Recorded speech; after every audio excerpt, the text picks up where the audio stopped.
दादा पोलीस येतील लवकर रिचार्ज मारणार आहोत 100चं रिचार्ज मारायचं पटकीने पोलीस येतात लवकर नंबर हा बघू स्टार 1 2 1 2 9 200 हे भाऊ 100चं मारले राव 10-20 रुपये एक्स्ट्रा घे ओरडतात नाही 200 अरे 20 रुपये एक्स्ट्रा घे राव एवढं 100ला 100 कुठं असतं का असं नको नाही 200 होतात बघ करायचे पटकन दे. अरे पोलीस येतील लवकर दे.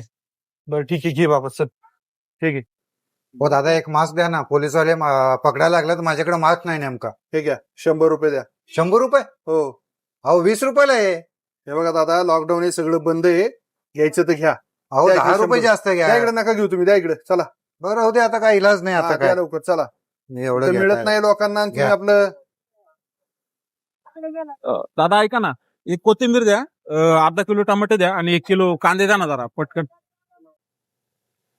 250 रुपये झाले भाऊ.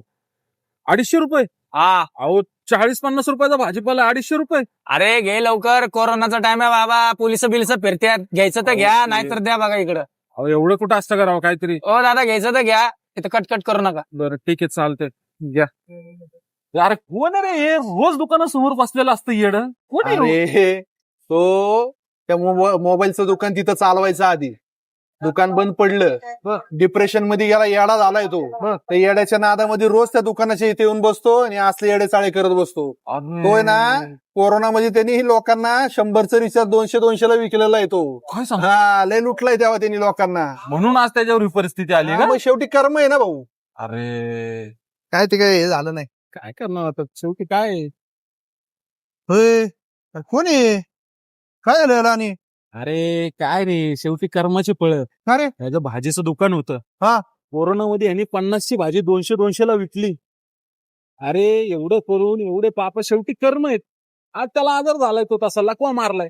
काय करणार आता? धाराव शेवटी कर्माचे फळ भेटतातच. होय याला ओळखला का तू हा कोण आहे? नाही रे कोण आहे? अरे हा तोच मेडिकल वाला आहे ज्याने कोरोनामध्ये आहे ना 10,000 रुपयाचे मास्क आहे ना लोकांना 100-150 ला विकलेत माहितीये का? होय हा त्याचा विषय काय झाला माहितीये का तुला? नाही बाबा.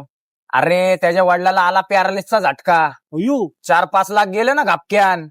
मग तुला एक कळलं का ज्यांनी कोरोनामध्ये लोकांना लुटलंय ना हा. त्यांची अशी जिंदगी झंड झाली. हा ते तर होणार ना भाऊ कर्माचे फळ तर शेवटी कोणाला चुकलेत रे. तर मित्रांनो किस्सा थोडा जुना आहे पण ही सत्य घटना आहे की ज्यांनी कोरोनाचा फायदा घेऊन आपला माल डबल किमतीमध्ये विकला त्यांना तो पैसा पचलेला नाहीये.